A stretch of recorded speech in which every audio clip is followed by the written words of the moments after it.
जानकारी दी। कहा बच्चा मैं परिवर्तन करने आया हूँ, परिवर्तन करके ही जाऊंगा। कोई माई कानून हमें इस परिवर्तन से रोक नहीं सकता है, न मेरा काम कोई कर सकता है, न हमको अपने काम से कोई रोक सकता है। इतना बड़ा चैलेंज, इतनी बड़ी प्रतिज्ञा, इतना बड़ा वादा, इतना बड़ा संकल्प क्या इस मतुल मंडल में और किसी गुरु सदगुरु ने लिया है? तुम्हें इससे जानकारी चाहिए, तुमको इनसे जानकारी ले लेनी चाहिए। इसीलिए उन्होंने ऐसे वादे, ऐसे वचन, ऐसी प्रतिज्ञा सामने रखी है कि मेरा ये काम कोई कर ही नहीं सकता, मेरा जीव कभी किसी के बहकावे में नहीं आएगा अगर मेरी इस आवाज को समझता रहेगा। कहा था बच्चा मैं कलयुग भगाने आया हूँ और सतयुग को लाने आया हूँ।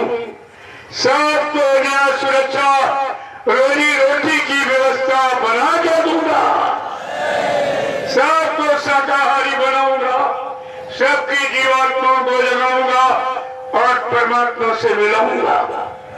अपने नाम जहाज पर बैठा कर इन जीवात्माओं को इनके घर पहुंचाऊंगा। क्या ऐसा वादा कबीर साहब ने किया अपने भक्तों की?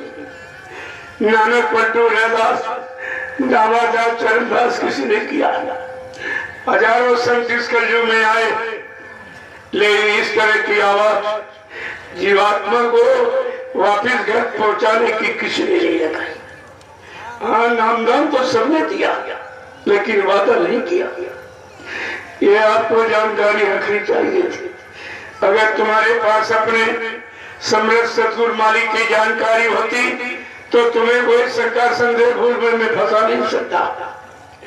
कहा बच्चा सतयुग, त्रेता, द्वापर के इतिहास बन गई, लेकिन कलयुग का भी इतिहास नहीं बना है। और कलयुग के जीवों को पुराने इतिहास जो समय बीत गया, निकल गया, वो बताया जाता। उससे आपको क्या मिलने वाला? जब लिखा गुजरा हुआ जमाना आता नहीं दोबारा। जो समय निकल जाता है फिर वापस नहीं आता। जब वापस नहीं आएगा उस समय को याद करने समय लाभ का मिलेगा।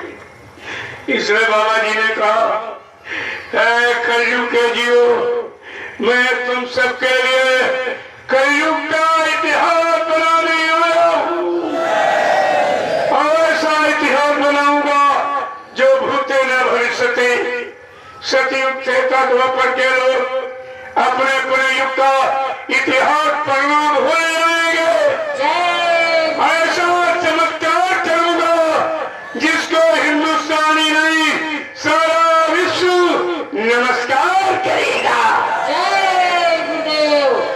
जिस महापुरुष की भूमिका व्यवस्था किया गया, एक दिन सारा विश्व नतमस्तक हो जाएगा। और आप उनको इंसान समझते हो? अरे इंसान का काम है कि भगवान को भगवान का काम है।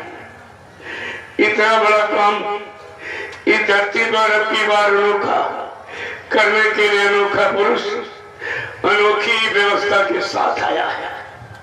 उनको किसी की जरूरत नहीं है।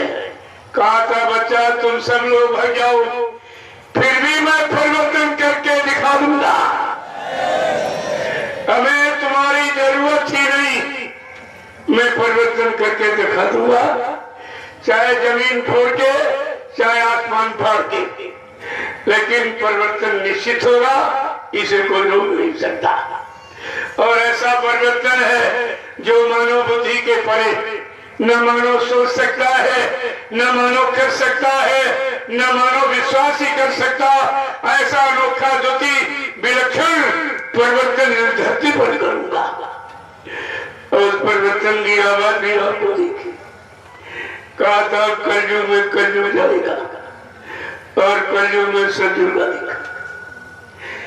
कलयुग जाएगा, सतयुग जाएगा नहीं, कलयुग में कलयुग। यानी ये कलयुग जो कलयुगी खान पान कर रहे हैं, कलयुगी भाव विचार रख रहे हैं, कलयुगी कर्म कर रहे हैं, उनको लेके जाएगा और बाकी लोग सतयुग में बच जाएंगे।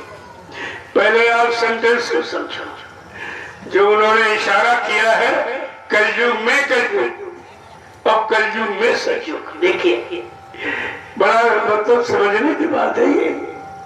अगर मैं शब्द को समझ लो तो इशारा आपकी समझ में आ जाएगा। कलयुग कहीं नहीं जाएगा, सबसे बड़ा है। अभी कलयुग का प्रथम चरण ही 5,500 वर्ष निकल पाए, चला कैसे जाएगा? जैसे तुम्हारे घर में कोई मेहमान आएगा, कुछ दिन रहेगा, चला जाएगा। इसी तरह कलयुग के घर में सतयुग मेहमान बन के आएगा। कितने दिनों के लिए? 1000 वर्षों के लिए। बाबा जी ने क्या कहा? ऐ कलयुग, मैं तेरे घर में अपनी तपस्या त्याग के बल पर 1000 वर्ष के लिए सतयुग लाऊंगा और जितने जीवों को नाम दान दूंगा, इस शक्ति जीवात्मा को इनके घर पहुंचाऊंगा। कहा ऐसे नहीं जाऊंगा, मैंने नामदान दिया है। नामदान का मतलब जीवात्मा को घर पहुंचाना। नामदान कोई धोखाधड़ी के लिए नहीं है। क्या सतगुरु दयाल ने आपको धोखा देने के लिए नामदान दिया था? क्या आपने अपने सतगुरु से धोखा पाने के लिए नामदान दिया था? तुम नामदान की कीमत नहीं जानते, क्योंकि ये नामदान कभी आ रहा नहीं है। यहाँ तो शारीरिक पूजा पाठ, यानी आपको सिखाया 3 युगों में, सतयुग, त्रेता, द्वापर और कलयुग में भी आप वही कर रहे हो। मतलब जबकि हर युग की पूजा अलग, हर युग का भगवान का नाम अलग, हर युग में मनुष्य की शरीर